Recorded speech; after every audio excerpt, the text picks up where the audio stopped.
Bon mardi, on est le 23 septembre. Déjà le 23 septembre. Je vous parle de quoi? La Palestine. Notre adresse perso, nos registres des registraires des entreprises, je vous parle de ça. Est-ce que l'AI va remplacer votre emploi? La grande question.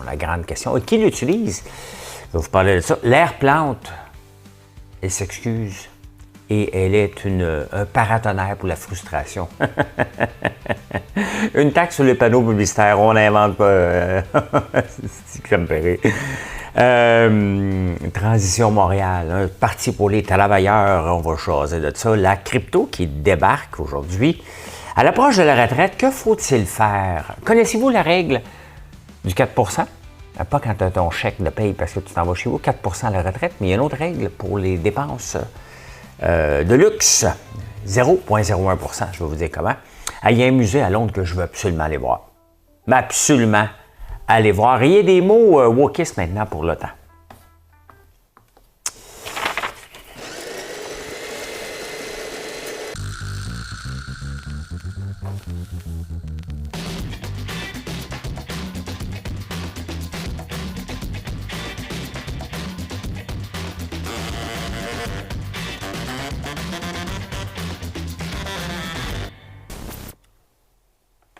Ben, t'as trouvé sur le piton.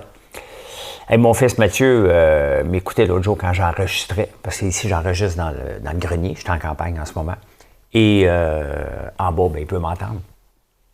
Il me dit, ça va l'air être vraiment bon. Il dit, tu sacrais. J'essaie de ne pas trop sacrer. Je m'excuse des fois.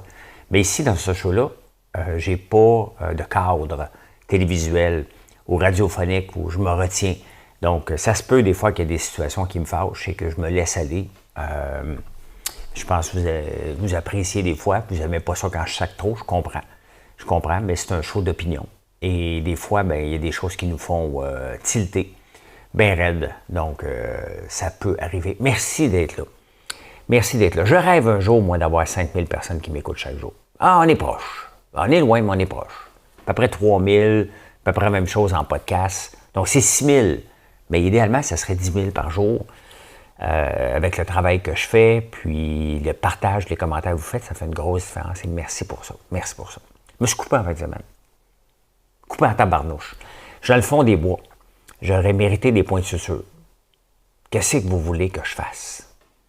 Aller perdre 24 heures à l'urgence. Et plus, je vis avec. Je mets du tape. Ça va durer quelques jours. Ça m'empêche de nager. C'est pour ça que je suis en campagne. Malheureusement. Eh bien, on enchaîne ça.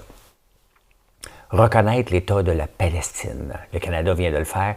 Il est important, l'Australie vient de le faire, puis le UK aussi. 75% des pays de l'ONU l'avaient déjà reconnu. Mais ça veut dire quoi, reconnaître la Palestine comme un pays, comme un État? Ça veut dire que on n'acceptera pas qu'Israël, ça ne changera pas grand-chose, mais techniquement, on va moins accepter qu'Israël leur tape dessus. Tant que ça reste une chicane interne, on les laisse faire. Israël a pas mal de droits, là, de toute façon. Là. On les laisse un peu faire. Là, qu'est-ce qu'on va faire maintenant que l'ONU reconnaît, pas l'ONU, mais la plupart des pays de l'ONU reconnaît que la Palestine est un État? On va voir ce que ça va donner. Donc, est-ce qu'ils vont aller les défendre? On ne défend pas beaucoup l'Ukraine à part de pomper de l'argent. Donc, est-ce qu'on va pomper de l'argent à la Palestine pour dire « armez-vous pour vous défendre ». On est un peu hypocrite dans tout ça, malgré tout. Là. Mais au moins, on reconnaît. Puis je comprends pas. Pour moi, la Palestine a toujours été un pays.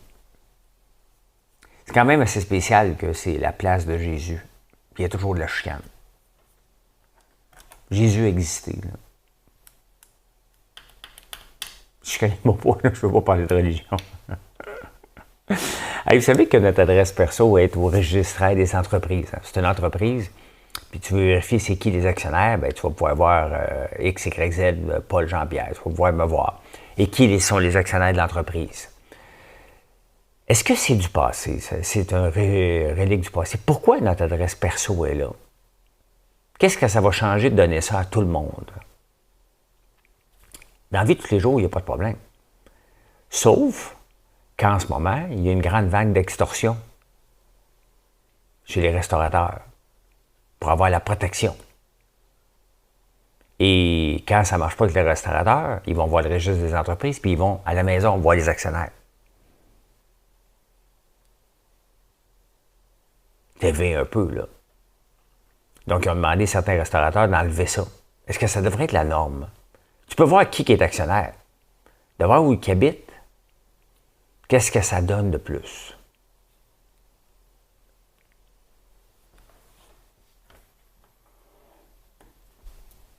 Puis même savoir qui est actionnaire au public, ça veut dire quoi? C'est pas des entreprises publiques. Sauf que je comprends pas. Je vais vous dire franchement, là, je ne comprends pas ça donne quoi. Oui, tu veux savoir peut-être c'est qui est actionnaire, ça peut aller. C'est peut-être une protection de dire ah ouais, qui est actionnaire, lui, il ne m'a pas menti. On peut vérifier ce genre de choses-là. Bien d'accord avec ça. Mais quand même. Est-ce que l'intelligence artificielle va remplacer votre job? On va en entendre parler là, dans les prochaines 2-3 ans. Là. Ça va revenir constamment. J'ai perdu ma job à cause de l'AI. Non. On va régler tout de suite. Là. Oui, dans certains domaine, votre job va être en danger. Elle n'était pas va être en danger, elle est en danger. Mettons pour la traduction, c'était traducteur. Là, vous allez me dire, ben non, ça ne fait pas pareil, puis moi je fais mieux. Ouais. Ça fait peut-être mieux, là, mais il y a moyen de bâtir un GPT selon ce qu'on veut. Hein? Un GPT, c'est à l'intérieur de ChatGPT, supposons si on utilise celui-là. Et un modèle pour dire, je veux que tu traduises de telle façon, parce que lorsque vous traduisez, mettons, pour Revenu Canada, vous allez atteindre un certain style, donc vous pouvez personnaliser ce style-là et juste revoir par après. Donc vous envoyez un texte complet et vous faites juste reviser le texte qu'il a fait. Il y en a bien qui vont perdre des jobs, là. Il y en a beaucoup. Il faut être honnête, là. Vivez pas dans le déni, vous allez être dans le trouble, là. Tous les jobs qui demandent une entrée de données, vous êtes dans le trouble. Donc on le voit, vous êtes dans le trouble si vous refusez d'apprendre. Ceux qui vont avoir appris, ben, vont être protégés parce qu'ils vont être capables d'aller plus loin. Ils vont peut-être être ceux qui vont travailler avec les AI. Les autres vont être congédiés. Ils vont être déplacés vers autre chose. Ils vont être formés. C'est une évidence même. On parle les dégâts dans les journaux, les dégâts de l'intelligence artificielle. Ben non, c'est ce qu'on voulait. Il y a des jobs plates dans la vie que personne ne veut faire, puis les gens sont obligés de la faire parce qu'il y a juste ça. Il va y avoir autre chose. Il va y avoir du chômage. On parle du chômage de presque 20 % si l'AI est adapté partout. Mais non, ça va créer des opportunités. Ça va créer des opportunités. Il va y avoir autre chose. Il y a des entreprises qui vont prospérer plus vite, qui vont prendre des parts de marché localement et mondialement, enlever des parts de marché à d'autres personnes. Le marché est global. Le syndicat, bien entendu, capote. Non, il ne faut pas faire ci, il ne faut pas faire ça. Il faut faire l'intelligence artificielle. Il faut l'intégrer. Je l'ai intégré partout, moi. Partout. Si je suis dans le top 10 la plupart du temps de tous mes produits, là, de toutes mes recettes, mondialement, c'est que j'ai utilisé l'intelligence artificielle pour me dire comment mettre du code derrière la page pour que Google le voit. Je n'aurais pas été capable sans ça. Impossible. Les photos que je fais, même chose. Les vidéos que je fais, même affaire. Donc, oui, moi, je ne vois pas ça des dégâts, je vois ça des opportunités. Il y a toujours des opportunités. Les cols blancs sont en danger. Et qui utilise ChatGPT? ChatGPT a sorti un rapport.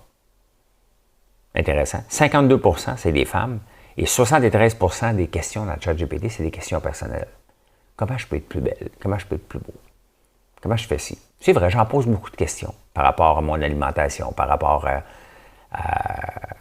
ce que je veux faire pour, entre autres, quand je fais mes crèmes. Définitivement, là, que tous mes produits passent par ChatGPT, Gemini. J'y passe à travers un, à travers de l'autre pour trouver la bonne formule pour faire ce que je veux faire. Ce que je veux vous livrer comme produit. Voilà. Arrêtez d'avoir peur. Vous savez, bon, je suis dans le commerce électronique et on utilise beaucoup de boîtes qu'on achète, soit de Montréal, quand il y a une place à Montréal qui en fait quand on en prend des grandes quantités. Il faut le planifier longtemps d'avance, sinon on achète de Uline. Et le prix des boîtes a augmenté de façon fulgurante, là, près de 25 % depuis 2019. Des corrugated box, qu'on appelle. Et c'est un grand coût pour nous, livrer. Le nombre de colis, c'est assez surprenant. est revenu au même niveau que 2019. Quand même.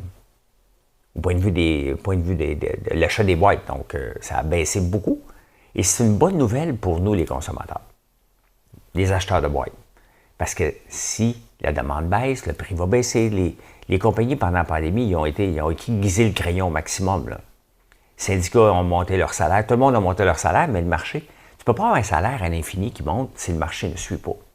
N'oubliez jamais, jamais, jamais ça. Peu importe pour qui vous travaillez, là, vous pouvez demander ce que vous voulez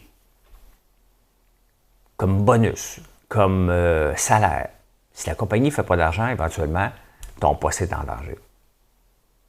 Et c'est exactement ce que je dis par rapport aux boîtes. Les boîtes vont devoir baisser le prix des boîtes. Nous, nos ventes augmenter. Même dans un marché qui pourrait être baissier, là, toutes les entreprises peuvent prendre la progression. Comment? En travaillant plus fort. Regardez, là, je vous parle beaucoup de vinaigre balsamique. Je vous parle d'huile. Je vous parle de notre tartinade au popcorn. Tartinade au popcorn, remplacement de Nutella. De l'huile de tournesol, remplacement des huiles d'olive et toutes les autres huiles que vous avez dans la maison. Vinaigre balsamique, c'est juste parce que c'est très bon. Puis si vous achetez du vinaigre balsamique italien, on en a un ici, fait à l'érable. Donc, il y a des options. Il y a des options. Et c'est pour ça que j'ai de la progression. Je regarde mes ventes d'huile de tournesol en fin de semaine, mais je vous ai cassé les oreilles. Pas cassé. Je vous ai partagé ma fierté. C'est ça que j'ai fait. Et vous l'avez choisi, vous n'allez pas être déçus, j'ai confiance. Sinon, je n'en parlerai pas. Voilà. Voilà.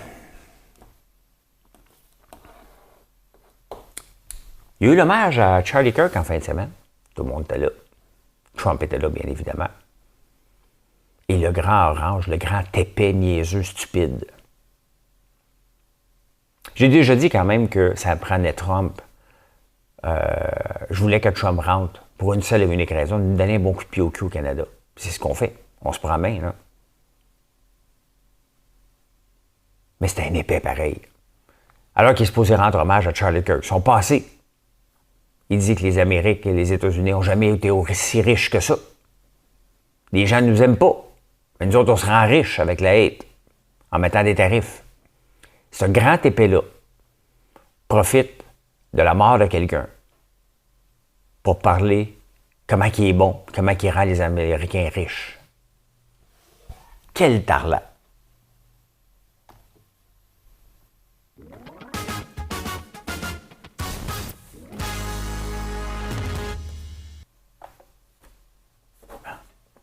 Il y a un trou dans la table. Il faut que je marque mes temps pour mettre les timelines. Prends du temps à faire un show comme ça, les amis. Là. Vous n'avez pas fait un like, c'est le moment de le faire. Si vous n'êtes pas abonné, c'est le moment de le faire. Merci. Bien, au Québec, on va parler beaucoup d'élections municipales dans les prochains mois, là, beaucoup, beaucoup. Et je vais faire le tour de ce qui se passe, un peu comme Infoman. Qu'est-ce qui se passe dans chacune des villes? Bien entendu, il y a Montréal. Parce que ainsi va Montréal, ainsi va le centre, le reste du Québec. Mais je m'intéresse beaucoup à ce qui va se passer à Sherbrooke. Qu'est-ce qui va se passer, bien entendu, à Québec? Si vous avez des villes, que vous avez des clowns à me présenter, n'hésitez pas. En autant que c'est dans les journaux, là, je ne peux pas prendre votre opinion parce que vous l'aimez ou pas. Là. Moi, je lis les journaux et je me fais une opinion par rapport à ce qui est disponible sur les internets. Les internets. Bien, l'air plante. On se pose de Montréal. Les familles ne viennent plus à Montréal. Elle se voulait la place des familles. Elle a mis des barrières des roues à tout le monde, tous les entrepreneurs, pour attirer les familles et les plus démunis. On parle de 200 000 personnes qui partent de Montréal. 200 000. C'est énorme. Les familles ne viennent plus à Montréal. 1000 raisons là, que vous voulez, ils ne viennent plus à Montréal. C'est trop cher. C'est trop cher, pourquoi? Parce qu'elle a augmenté le délai de construction à 541 jours. C'est ça. C'est ça l'héritage de Valérie Plante. Et qu'est-ce qu'elle dit dans les journaux encore cette semaine? Je suis un paratonnerre, moi. Ben, j'ai fait tellement de bonnes choses pour Montréal que les gens ne comprennent pas ce que j'ai fait et ils se défoulent sur moi. Je suis un paratonnerre. Sacrifice. Vous avez eu peur, hein? Non, t'es pas un paratonnerre, t'es juste incompétente. On ne voulait pas, là, mais on voulait encore moins. Lui. Coderre. T'as saccagé Montréal. T'as donné la ville aux cyclistes. Les cyclistes, maintenant, il y a des accidents partout parce qu'ils se pensent tout permis. T'as pas serré à vis. C'est bien de faire des pistes cyclables. Là, vous voyez un accident. Ah! Prends une piste cyclable. Non. Ça prend de l'ordre. On peut pas avoir des pistes cyclables sur toutes les routes au Québec, sur toutes les rues. Mais quand un cycliste décide de tourner devant une auto, sur une lumière qui n'est pas la sienne, et où la police pour donner un petit peu plus d'étiquette ou pas? C'est ça. La ville a été abandonnée aux cyclistes. Pas ça sur Laurier. Vous ne me croyez pas, là? Moi, je marche tout le temps sur Laurier. Et vous installez. En face de l'Occitane. En passant, si vous voyez quelqu'un rentrer, prenez une photo. Moi, je regarde à chaque fois, je passe là tous les jours. Je ne vois jamais personne. jamais personne. C'est ça l'air plante, hein? Elle n'est pas un paratonnerre. Non. Si on te varge chez toi, là, c'est parce que tu n'écoutes pas personne, tu fais juste dépenser comme une folle. C'est ça l'air plante. Des pistes cyclables, 1 milliard, fermer le Mont-Royal. Tu as un comité consultatif que tu as trop payé qui disent non, on ne fera pas le fermer. On le ferme! C'est ça la gauche, elle n'écoute pas. Moi. Pendant ce temps-là, son remplaçant, le curé Rabouin, veut une taxe sur les panneaux publicitaires. C'est parce que les panneaux publicitaires sont là, ils polluent nos yeux, puis il n'y a pas de taxe là-dessus. Fait qu'on va mettre une taxe. Gauchiste numéro 1. Je ne parle pas de Soraya aujourd'hui, gauchiste numéro 2. Là, je vais reparler maintenant du slogan gauchiste numéro 3, Greg Sauvé. C'est le courage pour Montréal, lui, c'est ça. Hein? Il dit, écoute, là, nous, on est le Parti des travailleurs. L'impression, tabarnouche, d'écouter l'annonce de Dofasco quand j'allais prendre l'autobus juste avant Tex-le-Corps, en 1970, les insolences d'un téléphone. Là. Juste avant ça, il y avait l'annonce de Ford, de Dofasco. Dofasco, notre fort, c'est l'acier. Notre force, nos employés, parce qu'il y avait un grand mouvement syndicaliste, là. Ils n'ont jamais eu de syndicat chez Dofasco. Greg Sauvé arrive avec son Parti des travailleurs. On est la province la plus syndiquée, la moins productive. On a-tu besoin de quelqu'un qui va venir protéger les travailleurs? Toutes les partis protègent les travailleurs, Greg. Fait penser ça au Grand Remous. Moi, il y a une émission là, qui a marqué ma vie, là, ça s'appelle Le Grand Remous, puis j'aimerais bien ça, rencontrer Normand D'Amour à un moment donné. Beaucoup. Parce que c'était lui qui jouait dedans. Et il a changé ma vie. C'est en 1989, j'ai fait comme, OK, moi aussi, je vais être entrepreneur. Moi aussi, je vais l'avoir mon usine de plastique. C'est ce que je voulais au début. Comme ça. François Legault, tout le monde en parle, fait 2 fois qu'il dit, là, on va serrer à vis, là, au médecin, là. On va sortir le baillon, puis ils vont être performants. Hey, fais-le. OK? Là, dans 1, là, si vous ne changez pas, là, on va compter jusqu'à 3. 1, 2, 2 et 1 millième. 2, 999 millième. Chris, vas-y, là. Fait 3 mois, tu te dis, moi, là, serre à la vis, là. C'est ça que tu veux faire, fais-le. Non, mais à un moment donné, là, passe à autre chose. Oui, fais-le. Tiens, tout de bout. C'est ça que tu veux faire? Que je sois pour ou contre, on s'en fout. C'est ça que tu dis, fais-le. Fais-le. C'est des menaces inutiles. Là. Fais-le. T'es au pouvoir. Fais dans ta tête un peu. C'est tout. Il y a un entrepreneur en cigarette Mohawk qui se fait accuser parce qu'il transporte des camions. Il se fait enlever ses camions de cigarettes. La police l'arrête, probablement en dehors, parce qu'il faut bien qu'ils aient acheté les produits ailleurs, là, ou ils les revendent quelque part. Et là, lui, il s'en va en cours avec ça. Il dit « Hey, nos droits ancestraux! » À un moment donné, il va falloir déterminer là, qu'est-ce qui est un droit ancestral. Le droit de chasse, ça va. Là, je marche sur un terrain glissant, là. Je parle des Autochtones, il ne faut jamais en parler. C'est comme parler d'Israël, on ne peut pas.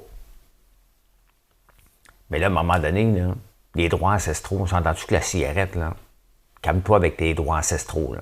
Quand Jacques Cartier est arrivé, là, Tu ne vendais pas des cigarettes. Hein. Ah, mais à un moment donné, il faut arrêter. Le territoire non cédé, des noms de rues qu'on rend hommage aux Autochtones, pas de problème. Hein?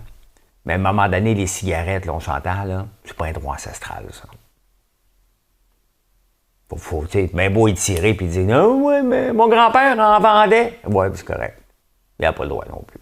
Mettons. C'est assez, là. Ah, il y a des gens qui sont contents puis il y a des gens qui sont pas contents. Pour les piscines, ceux qui ont surpayé des travailleurs pour être en conforme avec la loi avant le 30 septembre sont en maudit avec raison.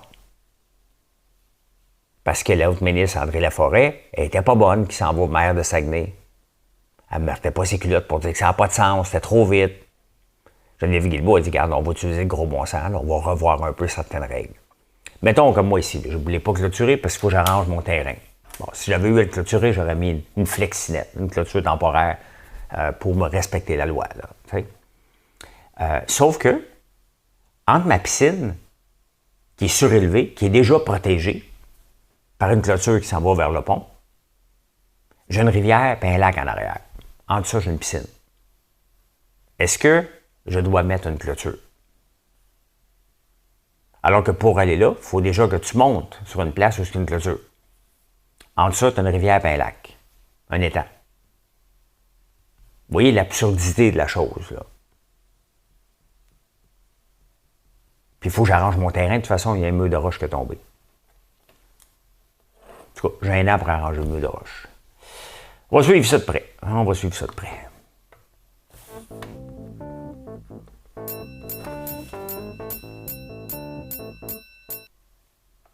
Hey, vous savez, je fais une chronique à Radio X tous les lundis matins vers 8h30, 8h40 à peu près.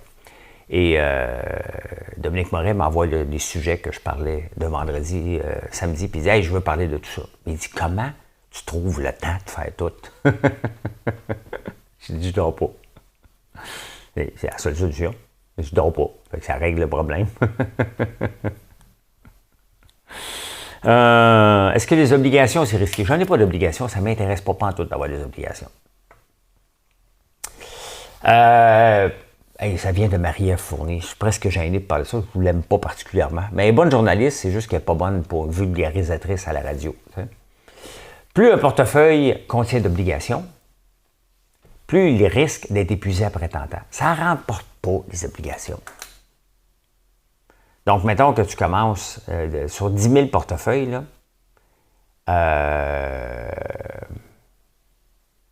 quand on a encore des fonds, tu n'en as pas beaucoup qui contiennent des fonds. Donc, après 30 ans, tu as seulement 3 385 portefeuilles sur 10 000 qui contiennent des fonds. 100% action, tu en as encore 8 140. Parce qu'on se dit, à l'approche de retraite, il faut prendre moins de risques. La bourse, là, il faut penser sur 10 ans, 15 ans, 20 ans.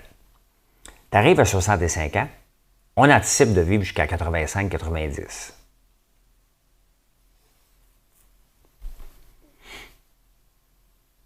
Tu veux épuiser ton capital? Ça se peut t'aider up and down. Là. Ça dépend combien d'argent que tu as mis à la bourse. Mais le principe d'envoyer ça, d'être moins risqué, d'envoyer ça en cash, là, n'est pas une bonne idée. L'envoyer en obligation n'est pas une bonne idée non plus. Au point de vue sur papier, vous faites ce que vous voulez, bien évidemment. Là. Si ça tombe d'aplomb, puis tu manques de fonds à ta retraite, c'est un autre problème. Ça dépend du coussin que tu as, bien évidemment. Mais on le voit que lorsqu'on transfère ça en action, en obligation, vous risquez de manquer d'argent après 20 ans. Après 20 ans, ça dégringole.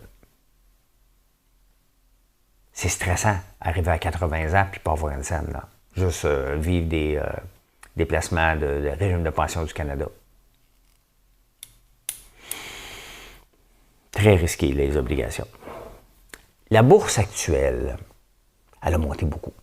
On parle de 14 % depuis le début de l'année. 4,11 % depuis septembre. 14 %, c'est énorme, là. On ne se plaint pas. Personne ne se plaint de ça. On s'entend que c'est énorme. Qu'est-ce qui alimente cette montée-là? Bien entendu, c'est l'intelligence artificielle et les compagnies qui achètent des puces d'intelligence artificielle. Donc, il y a deux grands, énormes gagnants à la bourse actuellement. Deux grands gagnants et on va aller voir ça, je vous amène ici, on va aller voir, on connaît bien évidemment,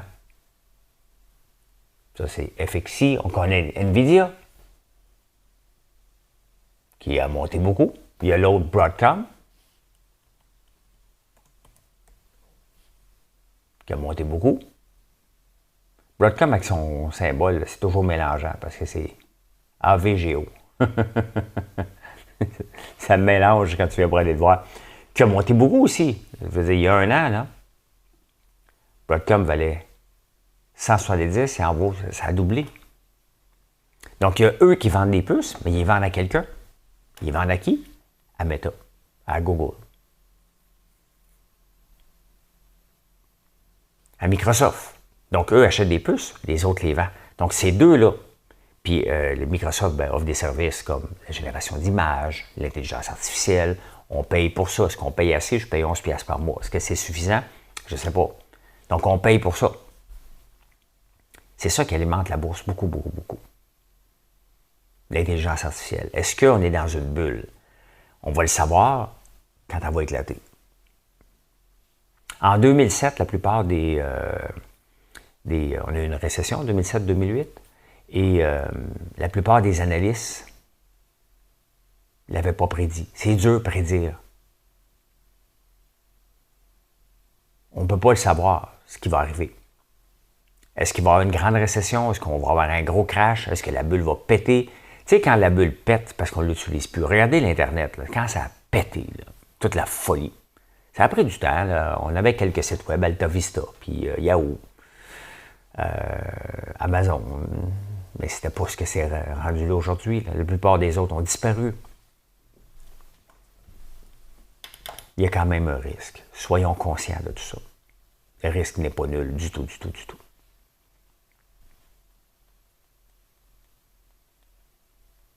Dollarama. Dollarama qui est basé, qui est surtout à la bourse, mais pas surtout, il est à la bourse canadienne Dollarama. Mais il n'est pas à New York. Lui ici, regardez sur un an. Sur un an, il valait 177, il a doublé. On ne parle pas d'intelligence artificielle, là. On parle du magasin de détail. Et les analystes à New York le voient de plus en plus comme le Costco.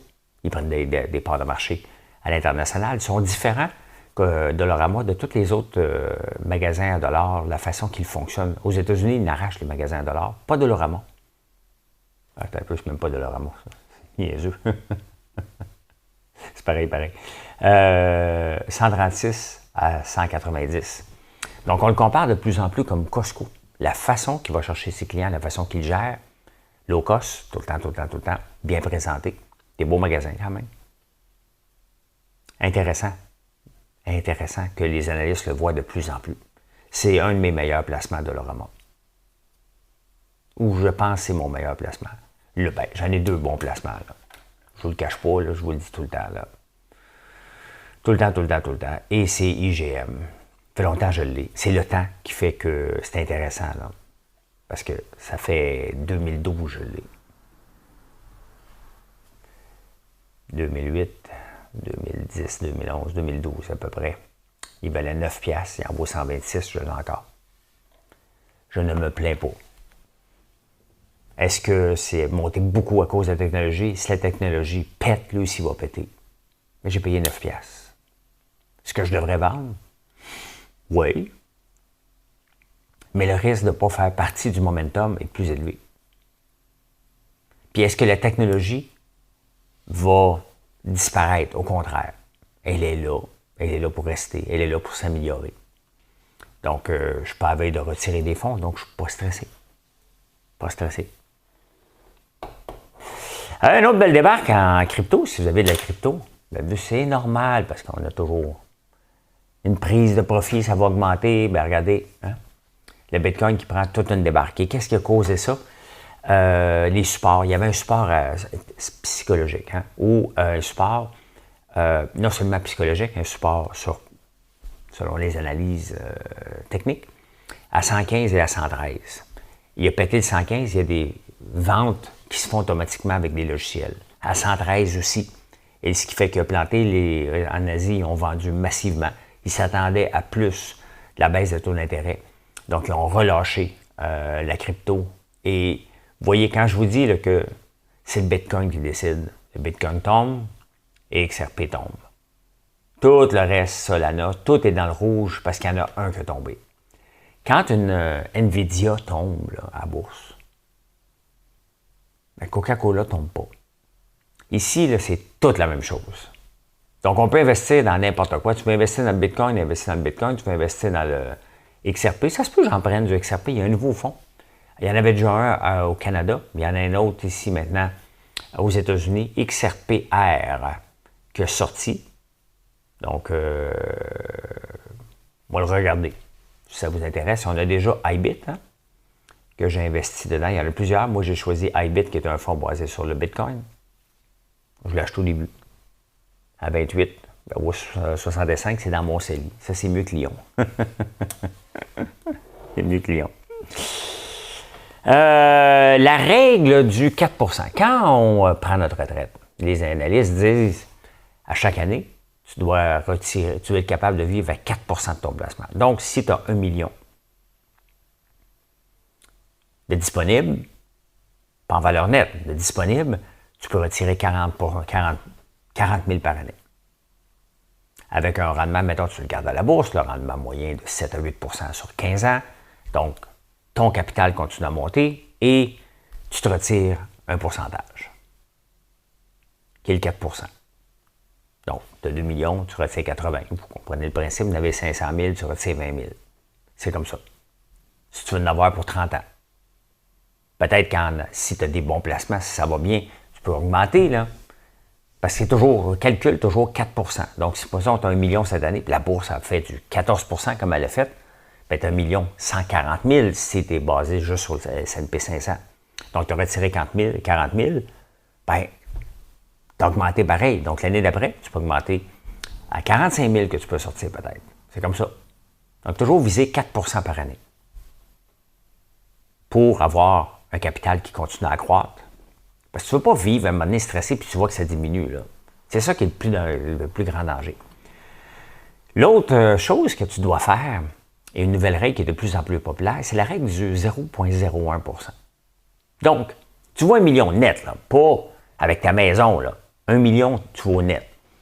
Tu vois une bébelle, tu dis, si je l'achète dessus, cette affaire-là. Bien, avec la règle du 0,01 %, c'est 100 $. Donc, tout ce qui est à 100 $, là, pas tous les jours, pas toutes les 5 minutes, tu n'es pas supposé de te casser la tête si tu vois 1 million. 0,01 %. Donc, tu vois 500 000, c'est 50 $. Tu dis, regarde, l'acheter. Pas fou. C'est pas fou. J'haïs pas ça. Ça va insolite.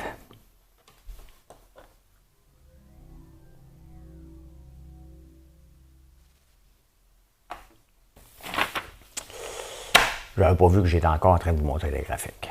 Bien correct. Bon, l'OTAN vient de NATO. L'OTAN s'est rencontré, puis les autres sont wokistes. Hein? Fait que là, c'est fini. Ils ont mis des nouveaux noms qu'on peut pas dire. Airman, c'est terminé parce que c'est très discrétionnaire. C'est l'Air Force Personnel. En français, c'est les soldats membres de l'armée de l'air qu'il faut les appeler maintenant. Il y a aussi les Guardmen. Ça, c'est les gardiens de la paix. En anglais, c'est Guardmen. Il faut les appeler maintenant membres des forces armées. Parce que ça pouvait insulter bien des gens. Les gars.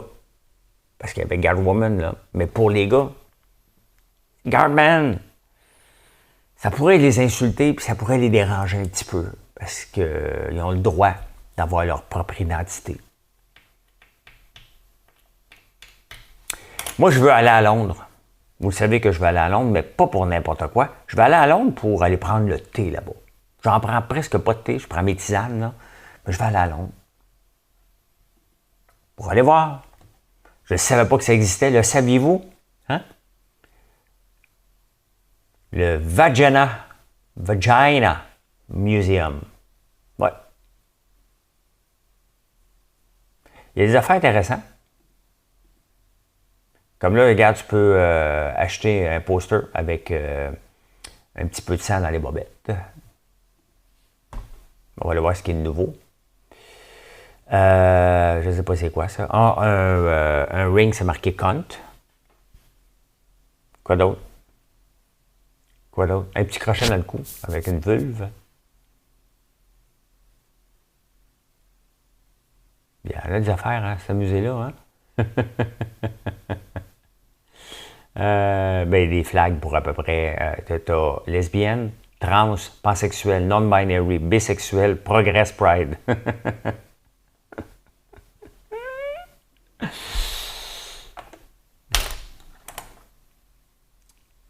À quand le musée du pénis? Ça doit exister quelque part. Il y a une autre affaire qui est sortie. Tu sais, les bébés, ça tient sur le ventre, là. Ils s'étirent comme ça, là. Ils se tiennent sur le ventre. Bien, ça a l'air que c'est bon pour nous aussi. Pas beaucoup. 3 fois 10 secondes par jour. Tu peux augmenter après. Mais comme un bébé, tu t'étires. Un peu, c'est du yoga un petit peu, là. Mais plus simple. Moins compliqué que fais la position du chat qui s'étire. Tu gogo. Donc là, tu te mets sur le ventre. T'étires. Ah, OK, il faut se mettre sur le ventre. Ben voilà.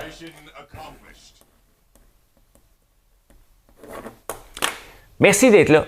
Je vous souhaite une excellente journée. Puis venez nous voir sur françoislambert.one. Vous n'êtes pas abonné? C'est le moment de le faire avant de quitter.